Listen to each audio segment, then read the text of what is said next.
Alright, ladies and gentlemen, welcome to my new video where we're going to be talking about 5 tips that I think every single ADC and marksman player, whatever you want to call it, needs to know before jumping into ranked. Now, if you're new to the channel, my name is Lofa. I do educational videos, I do tip videos, do guide videos, all that good stuff. This is actually going to be a pretty interesting one for me because I'm mostly a support mid and top player. But as someone that's played over 2,000 games of support, I have seen an insane amount of ADC players from the support perspective, and I have a very, very strong understanding on what is successful in low elo and what kind of playstyle is going to be good. And as you can see by the graphic, I want you guys to really just picture this as when if you're struggling to climb right now in your ADC main, I want you to use this graphic. I want you to be using one of the top starter champions and not go into the intermediate or expert until you are above 55% win rate on over 10 games in one of the starter champions. Now, a bit of a caveat with these is Sivir is a very good champion for people that struggle a bit with CSing and is quite forgiving with her spell shield and her insane amount of wave clear. Now, Tristana is going to be extremely effective when you have people that are very, there's a bunch of divers coming at you because she has a jump away and a knockback. So she's going to kind of be able to patch you up there. And then Misfortune is very good for people that maybe they're just starting out in the ADC role and they've played things, maybe a mages in mid lane. Being an ability-based champion, Misfortune is very simple to play. Now, the intermediate level is a bunch of different champions that I think are quite effective. Maybe some of them could have been put into the starter role, but I really want to help you guys and just pick out those 3 champions I think are the best for climbing if you are struggling on a micro level. And mostly I want you guys to stay away from the expert level. Just some small things if you want an explanation. Ashe requires very good team cooperation. Really little is gotten out of her hawk shot in the low elo. Ezreal is an absolute shit pick for people in low elo because they do not maximize their autos. Very terrible with skill shots, and I think is just a really big trap for a lot of people. Caitlyn, people aren't able to orb block and to effectively bully that well. Vayne is just a very punishing pick if you're not good with her tumbles. And then Kalista is very difficult to manage her micro and jumping around when you really just want to be focusing on your fundamentals when you are stuck in low elo as a ADC player. And then the final role with the situational, we have Corki. If your team needs a little bit of magical damage, pretty subpar pick in the bot lane though, because you do need a lot of resources and a high level, and you're really not going to get that solo experience in the bot lane. Twitch can be decent, taking advantage of the invisibility, but you can get bullied really hard. Twitch can be an okay pick in a low threat lane. And then Kog'Maw obviously is very support reliant, so if you have a duo partner or if you see someone running Lulu, Karma, Janna, things like that, you can get away with Kog'Maw in specific matchups. Now, if you guys have any questions for me, I would love to help you out with your champion pools with marksmen, because I feel like this is one of the biggest issues is people are playing above their pay grade. They're trying to run before they crawl. If you want an example, it'd be starters, you'd be crawling. Intermediate, you'd be walking, and then running would be the expert champions. With that said, that's going to wrap up tip number 1. I think this is the most important thing to go over. I know it's kind of weird because it's not like a micro tip for you guys, but there are people like Gosu, they're very high level mechanical ADCs you can go to pick up some things like that. But I just wanted to hammer home, do not play anything in the expert column if you are struggling, or if you are playing any of those expert champions and you look at your OPGG and you see, hey, I have 40 games played, I'm at a 48% win rate. If you don't have anything above a 55% win rate or over 10 games, I really think you should be cutting out those expert champions. Okay, that will wrap up the champion pool tip. Alright, and getting into tip number 2 for ADCs, it is extremely important to have strong fundamentals. Fundamentals is what wins games because it's going to really separate you when you have good fundamentals in the lane phase to be able to CS effectively and to be able to ore block. These two things I really want you guys to focus on in the practice tool. It'd probably be best to not have any items and just be level 1 with base AD to make it as absolutely hard as possible, and try to at least aim for 8 CS a minute uncontested, because that number obviously is going to go down a bit when you are trying to CS when you're under threat of the enemy ADC and support. So I have a video on how to increase your CS, a 5 tips type of video. If you want to check that out, I'll put a link to that in the description. If you are struggling a bit with your CS, and again, Sivir is a great handicap for people that are struggling with your CS. And second is your ore blocking. If you do not effectively ore block as an ADC, if you cannot pick up this skill, I think you should completely drop the role, because it is so essential to be able to ore block. And what I mean is just by able to take advantage of the dead time between your autos by moving. If you are not able to do this, I recommend you practice. It is not too hard to do. If you want to make it a little bit harder to practice with the ore blocking, you want to stay on the outside of your circle and just do that. And then obviously then you'd want to start weaving in auto attacks between your abilities. If you do not have strong fundamentals, you are going to struggle so much in this game. You don't want to be focusing on flashy plays that you might see on Tyler 1 or Gosu's stream.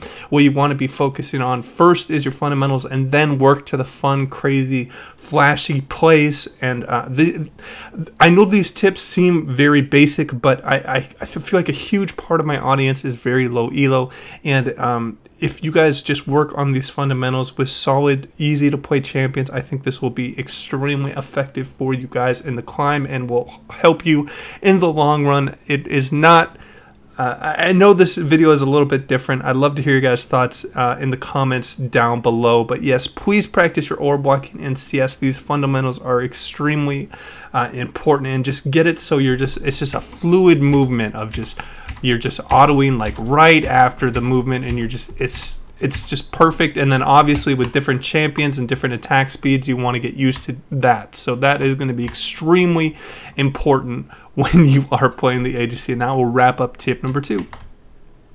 Alright, and jumping into number 3, now we are back on this graphic because I want to talk about how the lane is going to run out. What I really want you guys to develop with champion pools is a safe blind pick where you find a marksman that you feel pretty confident against any kind of ADC that you're going to be running up against. My safe blind pick that I feel is decent in almost all the matchups is Tristana. She's very hard to punish for low elo players because of her decent range, her good wave clear, and her being able to escape. Now obviously with 2 people being in the lane, what can happen is, say, oh, I want to play Jinx. I really like Jinx. She's my favorite. I love her crit rockets going everywhere. But what can happen is you can get a Lucian and you can get a Leona that are just going to be diving in on you over and over again. So sometimes it is not the best to pick an immobile champion before you see the enemy's bot lane comp. Now this is extremely important because being an ADC, you are your team's late game insurance. You are the showmaker in the late game. So you do not want to cripple your team by being a poor scaling option. You want to be safe when it is required. Now, obviously, this can be offset by your allied support or by a massive amount of experience on one ADC where you can just kind of beat them over the head with your experience in the matchup. Now, I really want you guys to keep in mind when you are playing, maybe you're just starting to pick up ADC, I want you guys, when you're playing, to have a piece of paper next to you and be like, oh god, this matchup felt terrible, this matchup felt really good. I want you to keep writing down like, oh, what's this into that, felt really good, that into that, felt really good, this feels like my safest blind pick, this is the most confident I am on this champion early. These are the things you need to start developing to become a very balanced player and to have a strong champion pool as an ADC, because it is ever evolving what the strongest ADCs are. Because the previous patch before the crit changes, it was like the Rage Blade users were really good, and Ezreal were kind of the better ones because of just kind of their scaling, at least in the pro and the high level. I'm talking about like what would have been Kaisa, Kog'Maw, Ezreal, Varus, like those kind of champions were kind of seeing prevalence, and now we're kind of leaning more towards the crit champions now after they reverted some of those changes. So try and keep a good understanding of the meta, because you are an extremely feast or famine role, and you can really heavily be affected by changes in the meta. That will wrap up this tip, and as always guys, if you have any questions about this, I'm always willing to help you out. You can comment on my video, or I'm going to put a link to Discord in the description, and you can send me a direct message. I try to get around to all of them. I know I've missed a couple, but really this channel is all built around trying to help you guys climb and get better in leagues. So if you enjoy the content in these videos, please remember to like and subscribe. Always trying to build up the community of people just trying to find duos and help each other climb. And that will wrap up this tip. Alright, and jumping into tip number 4 for the marksmen, the ADCs, whatever you want to call it. I want to talk about itemization, because this is an extremely big problem that I see with a lot of low elo players. They don't know what to go and when. What I want you guys to start doing is check out, there's a couple different websites. I personally use probuilds.net because they show a live feed of a lot of people's, or a lot of pro players and how they build in different situations. As a general rule of thumb, when you're building, you should have some sort of template as an ADC. It's going to be a little bit different with the other lanes where you don't really want to go too cookie cutter, but a lot of the time your first few items have to be quite cookie cutter. But a little bit of a caveat with that, after you get your core items, you really want to start looking into defensive options if you're not too confident or if you're dying a lot. Some great options are with the Phantom Dancer shield is very strong. Maw Malmortius is good against AP heavy teams, and then Guardian Angel is quite good into assassins. These are really viable picks. I know a big thing that a lot of people struggle with in low elo is they go just full damage. They never think about anything defensive. Sometimes it works out, sometimes it doesn't. It's a fun playstyle, but you really have to keep in mind that sometimes the defensive items are going to allow you to get off more autos, get off more damage in the long run, because you're alive longer in the team fights. So kind of fool around with different types of builds. Check out how pros are building in different situations with different team comps, against different teams with different allied compositions, and I think this is going to be a great way to learn. You do not want to go on autopilot when you are buying your items. This is a very poor thing that I know a lot of people do. Maybe there's a lot of healing reduction, or maybe there's a lot, maybe you shouldn't be going bloodthirst or a very healing heavy build setup. So I heavily encourage you guys to check out how the different pros are building, because they do have analysts behind them trying to maximize their damage and their viability in their different builds when they are setting up. If you have any questions for me, I would love to help you out. If you want to hear about my thoughts about a specific champion, please comment down below and I will help you out. Okay, and tip number 5 is going to be a bit different. This is going to be a little bit more maybe abstract and harder to understand on my point that I'm going to be going through, but it is reading a team fight and understanding champions' zones of threat and how you should be positioning, because a lot of the time low elo players are really positioning quite poorly. The best way to position when you're ahead and when you win a front-to-back team fight, which means you have more damage, you kill their tanks faster than they kill your tanks, is at your max auto range near where the tanks are, where you can still hit the tanks, but you're not going to get hit by their back line. This is going to put you in a way where you have the most time to react to skill shots, and you can still have as much 100% uptime and have protection of your allies around you. I know it is tempting to pull a wild turtle and just jump in and flash in and do all those crazy stuff you see in replays, but you should have a good understanding of threats and look for big cooldowns. 1 second, my cat's going crazy. Come on. Here you go.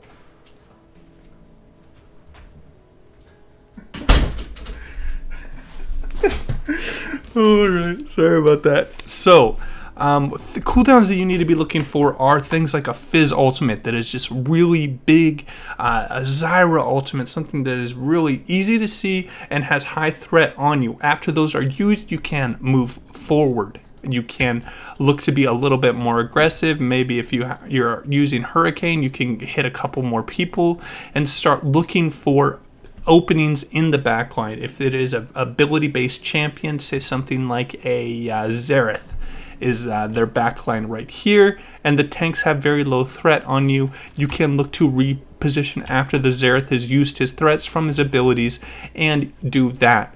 Now, this is going to be quite difficult because it really comes with experience and your ability to read the team fights and how effective you are going to be in those. So I really want you guys to get in there, play as many games as possible, and try and position in the most opportune places. Do not put yourself in the range and threat of these backline carries when you do not have to, and when you can just burn down their front line, because it's the most traditional way to teamfight is just kind of going front to back. Now this has obviously changed a lot with assassins and divers, but putting yourself in this position and just having this as a little bit of a fundamental, just kind of your basics, is really going to help your game when you are put in those kind of positions. If you have any questions about positioning, I would love to help you out. I am going to start doing more coaching through the Discord, where I'm going to do one-on-one type of stuff with people that are interested. Just kind of, I don't have too much free time, but I am going to offer it on my free time and try and help out as many people as possible. That will wrap up the video. I hope you guys liked it. If you have any questions, obviously, as I've been saying all throughout the video, I'm always open to helping you guys out. You can comment on the video or hit me up in Discord. And as always, guys, take it easy.